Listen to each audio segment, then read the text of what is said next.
దేవుని పరిశుద్ధ ఘనమైన నామానికి సమస్త మహిమ ఘనత ప్రభావములు కలుగునుగాక.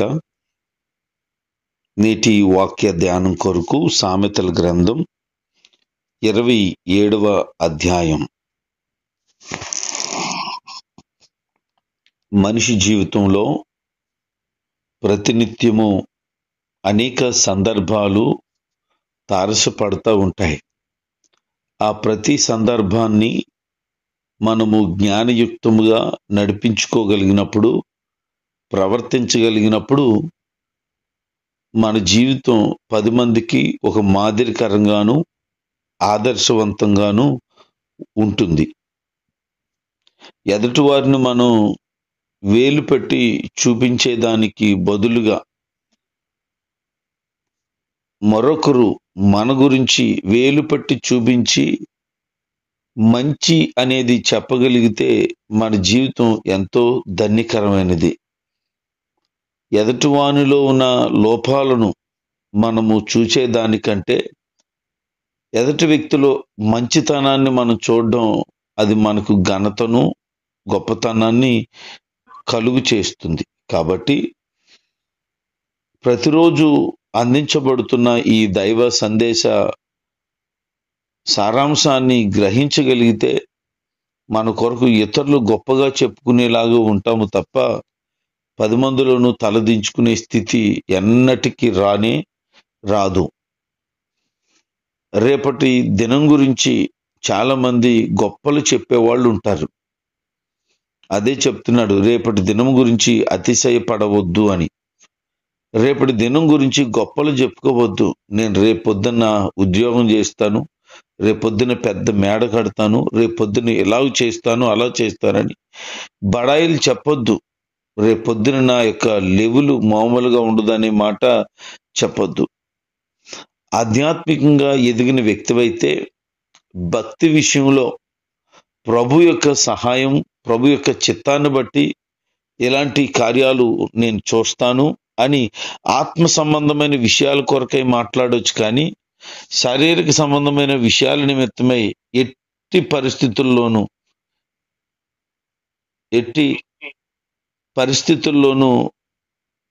అటువంటి ప్రస్తావన ఎవ్వరూ తీసుకురాకూడదు. ఎందుకంటే ఏ దినమున ఏమి సంభవిస్తుందో ఎవరికి తెలుసు. అందుకే రేపటి దినాన్న ఏం జరుగుతుందో నీకు తెలుసా? తెలియదు కనుక మౌనంగానే ఉండాలి. దేవుని చిత్తమైతే ఇలాగ అనుకుంటున్నాను, దేవుని చిత్తమైతే ఇది జరుగుతుంది అని చెప్పాలి తప్ప వ్యక్తిగతమైనటువంటి స్టేట్మెంట్ దయచేసి ఎట్టి పరిస్థితుల్లోనూ చెప్పకూడదు. పైగా ప్రభు వాక్యం ఏం చెప్తుందనంటే, రేపటి గురించి చింతించవద్దు, రేపటి గురించి బాధ పెట్టవద్దు. ఎందుకు బాధపడొద్దంటే, ఏ దినమునకు ఏమి జరుగుతుందో నీకు తెలియదు గనక రేపటి గురించి ఈ రోజే చింతపడిపోయి బెంగ పట్టుకొని బ్రతకొద్దు. ఏ దినమునకు కీడు ఆ దినమునకు చాలు అని. రేపటి గురించిన ఆలోచన ఈ రోజే చేసేసి రేపు నా బతుకు బాగోదు, రేపు నా పరిస్థితి ఏమైపోతుందో, రేపటి దినాన్ని నేను అలాగని అడ్వాన్స్గా నువ్వు కృంగిపోవలసిన పని లేదు అని దేవుడు సెలవిస్తున్నాడు. ఎందుకు అనంటే, రేపటి దినాన్న దేవుడు నీ కొరకు ఏ మంచిని, ఏ శ్రేష్టమైన ఈవులను సిద్ధం చేశాడో నీకు తెలియదు. 10 మంది నిన్ను అవమానించవచ్చు, నిన్ను తక్కువ చేసి చిన్నచూపుగా మాట్లాడొచ్చు. రేపటి దినాన్న నీ పరిస్థితిని దేవుడు ఎలా మార్చేస్తాడో ఎవరికీ తెలీదు. ఇప్పుడే ఇలాగున్నాము, ఇలాగే ఉంటామని మాత్రం ఎట్టి పరిస్థితుల్లో ఎన్నడూ అనుకోవద్దు. ఎందుకనంటే నీ పట్ల అద్భుతమైన ప్రణాళిక ప్రభువు కలిగి ఉన్నాడు. నిన్ను అవలీలగా నీ పరిస్థితిని మార్చగలటానికి ఆయన సమర్థుడు. కాబట్టి ఎప్పుడు కూడా నా జీవితం ఇంతే అనే మాట అనుకోవద్దు. మన జీవితాన్ని దేవుని చేతిలో పెట్టినప్పుడు ఆయన ఆశ్చర్యమైన రీతిలో దాన్ని మార్చుతాడు, మలిచేస్తాడు. కనుక రేపటి దినం గురించి గొప్పలో చెప్పవద్దు, రేపటి దినం గురించి బెంగ పెట్టుకొని ఉండవద్దు. కారణం ఏంటి అనంటే, రేపటి దినం ఏం జరుగుతుందో నీకు నాకు తెలియదు. ఎవరికి తెలుసు? సృష్టికర్త అయినటువంటి దేవుడికి తెలుసు. ఆయన రేపొద్దున్న ఏమి జరగాలో అని మన పట్ల నిర్ణయించాడు, అది ఆయనకే తెలుసు. కనుక ఆయన చిత్తానికి విడిచిపెట్టినప్పుడు ఆయన తన చిత్తంలో మనం శ్రేష్టమైన మార్గంలో మనల్ని నడిపిస్తాడు.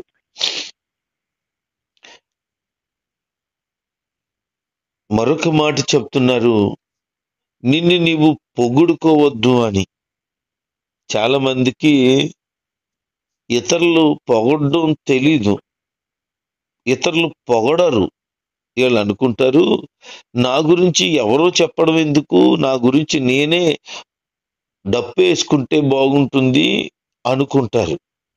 నీ గురించి నువ్వు డబ్బాలు చెప్పుకో అవసరం లేదు, గొప్పలు ఏమి చెప్పుకో అవసరం పనేమి లేదు. ఎందుకంటే నువ్వు పొగడదగిన వ్యక్తివైతే, కొనియాడబడటానికి యోగ్యమైన వ్యక్తివైతే తప్పకుండా ఏదొక సందర్భంలో నిన్ను గూర్చిన ప్రస్తావన వస్తుంది, నిన్ను పొగుడుతారు.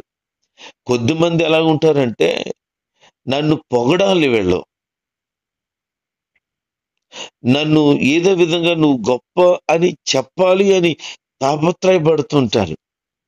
దాని కొరకు వారు ఏదైనా చేయటానికి ఇష్టపడతారు. నాకు తెలిసిన ఒక మిత్రుడు ఉన్నాడు, తను ఎప్పుడు కూడా ఏమనుకుంటాడంటే దట్ ఈజ్ అంటాడు. అంటే నేనంటే, తన పేరు చెప్పడం బాగోదులేండి, తను ఎప్పుడు అలా కోరుకుంటాడు. అంటే ఏదైనా నేను అనే ఆ ఫీలింగ్తో మాట్లాడతాడు.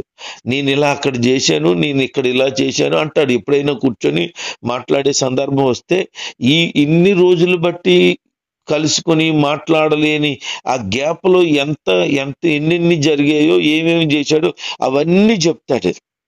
నేను ఇక్కడ అలా చేశాను, నేను అక్కడ అలా చేశాను, పలానా వాళ్ళకి ఇది ఇచ్చాను, లేకపోతే పలానా ఊర్లో ఇది ఇలాంటిది కట్టించాను, పలానా స్కూల్లో ఇలాంటివి చేశానని తనకు తను గొప్పగా చెప్పుకుంటాడు. నీకు నువ్వు పొగుడుకోవటానికి కాదు. ఇంకా పైగా ఏంటంటే, తను ఏమేం చేశాడు నాకు వాట్సాప్ పెడుతూ ఉంటాడు, ఇలా చేశాను, ఇలా చేశాను, ఇలా చేశాను. ఓకే, వెరీ గుడ్ అని పెట్టాలి తనకి. నేను ఒక్కొక్కసారి ఏం పెట్టకుండా ఆగుతాను, ఏం చేస్తాడా అని. మళ్ళీ పెడతాడు రెండోసారి, మళ్ళీ పెడతాడు మూడోసారి. అంటే నువ్వు చూస్తున్నావా లేదా, చూస్తుంటే స్పందించవే, ఏదో కామెంట్ పెట్టవే అని ఒక చిన్న లైక్ కొడతాను అంతే. అది దానికి చాలా పొంగిపోయి, చిన్న లైక్ కొట్టగానే చాలా పొంగిపోయి థ్యాంక్ యూ సో మచ్ అంటాడు. అంటే తన ఉద్దేశం ఏంటి అని అంటే, తను ఏది చేసినా ఎదుటోళ్ళు పొగడాలనేటువంటి ఆ భావం. దయచేసి ఇలాంటి స్వభావం ఉండకూడదు. మనుషుల చేత మెప్పు పొందాలని ప్రయత్నం చేస్తే దేవుని చేత మెప్పు పొందలేము. ఎందుకంటే మనుషులు ఎప్పుడు నన్ను పొగుడుతారా అని చూడాల్సి వస్తుంది. ఒకవేళ ఎప్పుడైనా ఏ పని చేసినా పొగడకపోతే చాలా బాధపడిపోవలసి వస్తుంది. కనుక నువ్వు చేసే పనిని బట్టి దేవుడు నిన్ను మెచ్చుకోవాలని చూడాలి తప్ప మనుషులు పొగడాలి, మనుషులు గొప్ప చేయాలని మాత్రం అనుకోవద్దు. కొంతమంది బాధ పెట్టి గాయపరిచేటువంటి స్నేహితుల కంటే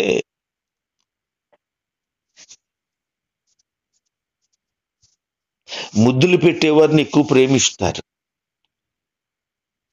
పొగిడేవారిని ఎక్కువ ప్రేమిస్తారు.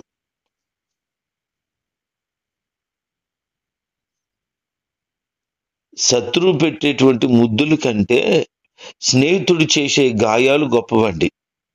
అందుకే మేలు కోరిన స్నేహితుడు గాయములు చేస్తాడు అంటున్నాడు. అంటే నీలో ఇలాంటి లోపం ఉందరా, నీలో ఇలాంటి లోపం ఉంది, నువ్వు ఇంకా ఎలా ఉండాలి, నువ్వు ఇంకా అలా ఉండాలని స్నేహితుడు చెప్తాడు. కానీ పగవాడు ఏం చేస్తాడు, లెక్కలేనని ముద్దులు పెడతాడు. అంటే నువ్వెంత బాగున్నావో, నీకు ఎంత బాగా చేస్తున్నావో, నువ్వెంత గొప్పవాడువో, నువ్వెంత గొప్పదానివో అని ఇలాంటి ముద్దులు పెట్టే మనసు వాళ్ళకు ఉంటుంది. దానికంటే ఇది ఎలా చేసావు కానీ ఇది బాగోలేదు అనే వాళ్ళు మనుషులకు నచ్చరు. నువ్వు ఎలా చేయడం కరెక్ట్ కాదు అని చెప్తే ఎప్పుడు ఇంతే, ఈ మనిషి ఎప్పుడు ఇంతే. నేను ఏది చేసినా మెచ్చుకోరు, నేను ఏది చేసినా వీళ్ళకి పడదు. కుళ్ళుతానవా, లేకపోతే నేనంటే నచ్చదా, అంటే నా ఫ్రెండే కదా, ఎందుకు ఎప్పుడు ఇలా మాట్లాడతారు ఆపోజిట్గా అని అనుకుంటావు. కానీ మేలు కోరుతున్నారు కనుక నీకు గాయాలు చేస్తారు. ఇది కరెక్ట్ కాదని చెప్పగలిగిన వారే నిజమైన స్నేహితులు. కాబట్టి నీవెప్పుడు కూడా నిన్ను పొగిడే వారి కంటే నిన్ను సరిచేసేవారే బెస్ట్ అని ఎంచగలిగితే నువ్వు వాళ్ళతో ఎక్కువ సహవాసం చేస్తావు, వాళ్ళతో ఎక్కువ స్నేహం చేయగలుగుతావు. స్నేహితులు మాట్లాడే మాటలు చాలా మధురంగా ఉంటాయి. ఎంత మధురంగా ఉంటాయంటే బాధతోనూ వేదనతోనూ దుఃఖముతోనూ ఉన్నప్పుడు ఏదైనా ప్రాముఖ్యమైన సలహా కావాలి అని అనుకున్నప్పుడు స్నేహితుడు హృదయంలో నుంచి ఒక మధురమైన మాట వస్తే ఆ మాట హృదయాన్ని ఎంతో సంతోషపరుస్తుందట. కాబట్టి నీ స్నేహితులు, నిన్ను ప్రేమించేవారు ఎప్పుడు కూడా మంచి మాట చెప్పాలి అనే ఎదురు చూడడం కంటే నీ వేదనలో నీ బాధలో వచ్చి పరామర్శించి ధైర్యపరిచే మంచి స్వభావం వాళ్ళలో ఉంది లేదు అనేది గమనించును. ఇంకా అంటారు, స్నేహితుడినైనను నీ తండ్రి స్నేహితుడినైనను విడిచిపెట్టొద్దు అంటున్నాడు. నీ ఫ్రెండ్ని నువ్వు ఎప్పుడు విడిచిపెట్టకూడదట. మీ నాన్నగారికి ఫ్రెండ్స్ ఉంటారు కదా, వాళ్ళను కూడా విడిచిపెట్టొద్దు అన్నాడు. ఎందుకు విడిచిపెట్టకూడదు అంటే, నీకు బాధ కలిగినప్పుడు, ఏదైనా ఆపద సంభవించినప్పుడు ఎక్కడో ఉన్న మీ అన్నదమ్ముడు కంటే దగ్గరలో ఉన్న నీ పొరుగువాడు బెటర్ అంటున్నాడు. అంటే నీకు దగ్గరలో ఉన్న నీ స్నేహితులే బెటరు. దూరంలో ఎక్కడో ఉన్నాడు, ప్రాబ్లం ఇప్పుడు జరిగితే నీ స్నేహితుల దగ్గరికి వెళితే, లేకపోతే నీ తండ్రి స్నేహితుల దగ్గరికి వెళ్తే వాళ్ళు నిన్ను ఆదరించగలుగుతారు, వారు నీకు సహాయం చేస్తారు. అంతేగాని ఎక్కడో ఉన్న నా సహోదరుడు ఉన్నాడు, సహోదరు ఉంది, వాళ్ళు చూస్తారంటే వాళ్ళకంటే వీళ్ళు బెటర్ అని దేవుని వాక్యం సెలవిస్తా ఉంది. కాబట్టి నువ్వు పొరుగువానితోనూ నీ స్నేహితులతోనూ మంచి సత్సంబంధాన్ని కలిగి ఉండాలని తెలియచేస్తూ ఉన్నాను. ఉదయాన్నే లేచి ఇరుగు పొరుగు వారితోనూ, ఇదిగో దేవుడు నిన్ను దీవిస్తాడు, నీకు మేలు జరుగుతుంది, నీకు శుభం కలుగుతుంది అని చెప్తానంట. అది స్నేహితుడు అవ్వచ్చు, పొరుగువానితో నవ్వండొచ్చు. ఆ మాట చెప్తానంట, వాళ్ళు దాన్ని శాపంగా భావింతారటండి. చూడండి, మనిషికి ఒక పురుగుకు ఒక బుద్ధి అంటారు. ఉదయాన్నే లేచి నీకు బాగుంటావు, నీకు క్షేమం కలుగుతుంది, నీకు మేలు కలుగుతుంది అని చెప్తే దరిద్రమైన మాట చెప్పారు అనుకుంటారట వాళ్ళు. శుభాన్ని చెప్పారు, నాకు ఆశీర్వాదం మాట చెప్పారు, సంతోషం అని అనుకోరట. ఉదయాన్నే లేచి ఈ మాట మాట్లాడాడు, మంచి మాటే కదా అది, నీకు మేలు జరుగుతుంది అనే మాట, కానీ నాకు ఏదో కీడు జరుగుతుందేమో ఈ మనుషుడు అన్నాడంటే అనుకుంటారట. అంటే మనిషి యొక్క ఆలోచన ఎలాగుందంటే, మంచి మాట్లాడుతున్నా మంచి చెప్తున్నా చెడుగా భావించేటువంటి పరిస్థితుల్లో మనం ఉన్నాం. అందుకే జీవితాలు కట్టబడకుండా, బ్రతుకులు స్థిరపరచబడకుండా అపార్థపు మనస్తత్వాలతోనే బ్రతుకుతున్నారు మనుషులు. మరి ఎప్పుడు మారుతారు? ఎప్పుడు వారి జీవితాల్లో మంచి అనేది గమనించగలుగుతారు? కాబట్టి పొరుగువారిని కానీ స్నేహితులను కానీ దీవించే దీవెన అంగీకరించండి. ప్రభు నిజంగా నాకు అలా చేస్తారు మేలుగా అని నమ్మండి. మరలా ఇందులో ఇంకొక విషయం చెప్తున్నారు, గయాలి అయినటువంటి భార్య కొరకు చెప్తున్నారు. దాదాపుగా ఈ సామెతల గ్రంథంలో చాలా సార్లు ఒక స్త్రీని గురించి రాయబడింది. ఆ స్త్రీల గురించి రాయబడిన విషయాల్లో ఎక్కువగా ఏం చెప్తున్నాడంటే గయ్యాలి అయిన భార్య గురించి చెప్పాడు. అంటే ఆ గొడవాడే మనిషి ఉంటుంది చూడు, ఆమె ఒక పనికి మాలింది. ఆమె ఏం చేస్తుందట, ముసలి దినాన్ని తెగక కారుచుండే ఆ వర్షంలాగా ఉంటుందంట. బయటికి వెళ్ళలేము, ఇంటిలో ఉండలేము, అలాగ వర్షం కురిసినట్టు ఉంటుందంట. ఆమె బుద్ధి ఎంత పనికి మాలిందంటే, ఆమెను కంట్రోల్లో పెట్టాలి అని అనుకునేటువంటి వ్యక్తి గాలిని పట్టుకోవడానికి ప్రయాసపడినట్టేనట. నూనెని చేతితో పట్టుకుందాం అనుకోవడానికి ప్రయత్నం చేసేవాడనట. అసలు గాలి చేతికి దొరుకుతుందా? గుప్పుట్లో నూనె నిలబడుతుందా? గయ్యాళి కూడా అంతేనంట. ఆమె బుద్ధి మారదో, ఆమె పనికి మాలింది, డిసైడ్ అయిపో ఇంకా అని చెప్పాడు. ఆమె యొక్క బుద్ధి అలా ఉంటది గనక ఆమెను మార్చడానికి ప్రయత్నం చేయొద్దు అన్నాడు.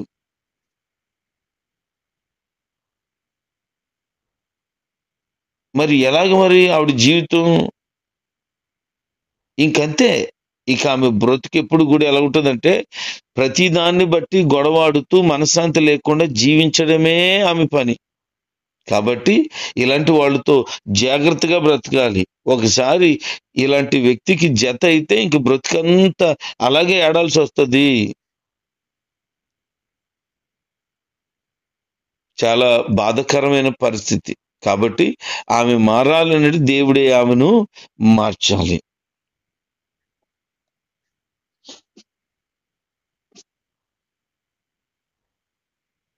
ఒక యజమాని దగ్గర పనిచేసేటువంటి వ్యక్తి యజమాని విషయాలు చూసుకుంటే ఘనత పొందుతాడంట. అందుకే అంటున్నాడు, తన యజమానిని మన్నించేవాడు ఘనత నొందును. మన్నించడం అంటే తన యజమాని విషయాలు చూసుకునేవాడు. అంటే యజమానికి ఎప్పుడు ఏమి కావాలో అడగకుండా సిద్ధపరచగలిగిన వ్యక్తి. ఎవరైతే అలాంటి వారుగా ఉంటారో వారు ఘనత పొందుతారు అని వాక్యం చెప్తుంది. ఒక మాట మీకు అర్థం అవటానికి చెప్తాను. భర్త ఉన్నాడు, స్త్రీలారా వినండి. భర్త ఫలానాది కావాలి, ఫలానాది కావాలి, లేకపోతే ఈరోజు ఇలాంటిది వండాలి అని చెప్పక ముందే అతని వస్త్రాలైనా, అతని పని కొరకు అవసరమైనటువంటి వస్తువులైనా, లేదా అతను తినే ఆహారమైనా సమయానికి చెప్పకుండానే తనకు నచ్చేటట్లు గనక ఉండగలిగిన ఒక స్త్రీ ఉంటే ఆమె ఖచ్చితంగా ఘనత పొందుతుంది. ఆమె గురించి ఎప్పుడు కూడా పొగుడుతాడు. అలాగే ఒక యజమాని దగ్గర పనిచేసే వ్యక్తి తన యజమానికి ఎప్పుడు ఏమి కావాలో అడగకుండా సిద్ధం చేయగలిగితే ఆ వ్యక్తి కూడా ఘనత పొందుతాడు. పైగా అతను ఇంకా ఉన్నతమైన స్థానాల్లోనికి వెళ్తాడు.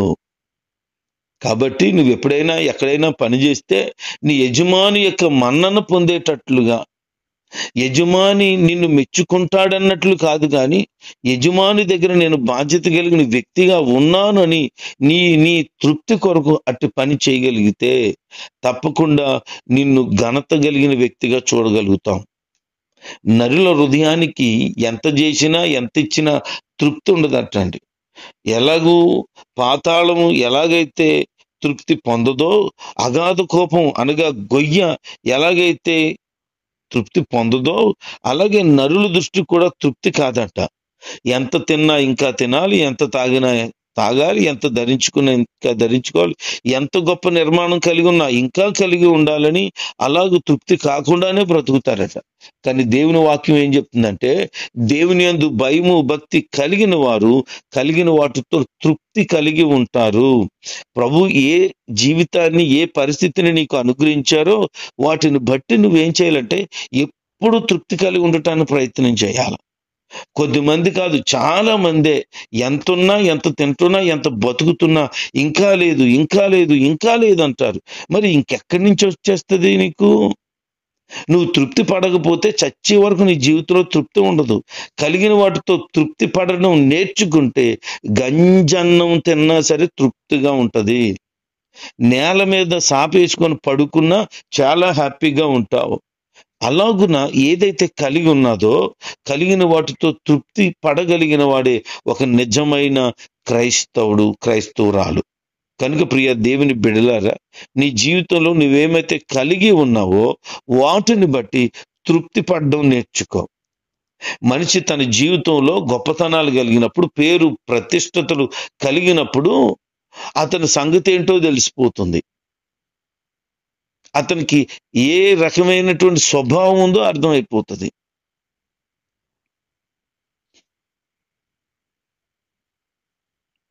నేను కారు కొనుక్కున్న తర్వాత ఒక పాస్టర్ గారిని పిలిచాను కారు ఓపెనింగ్ కొరకు. అప్పటి వరకు నాతో సన్నిహితంగా, చాలా చక్కగా, ప్రేమగా, ఆప్యాయతగా, తమ్ముడు అనేటువంటి భావంతో ఉండే ఆయన ఎప్పుడైతే కారు కొన్నానో తనకి ఫీలింగ్ వచ్చేసింది, ఈడు కూడా ఎదిగేశాడు, ఈడు కూడా ఎదుగుతున్నాడు, కారు కొనేసుకున్నాడు అని ఫీల్ అయిపోయాడు. ఆ రోజు నుంచి సహవాసం బంద్ చేశాడు. ఫోన్ చేసి నాకే ఫోన్ చేసి మాట్లాడేవాడు. నేను ఫోన్ చేసినా మాట్లాడలేనంత స్థితికి వెళ్ళిపోయాడు. అంటే తనకు కలిగినటువంటి స్థితిని బట్టి నేనేమి ఫీలింగ్ ఏమీ లేను. నేను ఎప్పుడు ఒకేలాగున్నాను, కానీ తను నాకు కలిగిన పరిస్థితిని బట్టి రివర్స్ లో అతను ఫీల్ అయిపోయాడు. ఒక వ్యక్తికి గౌరవం కానీ గొప్పతనం కానీ కలిగినప్పుడు బిల్డప్ ఇచ్చేటువంటి స్థితికి వెళ్ళిపోతారు.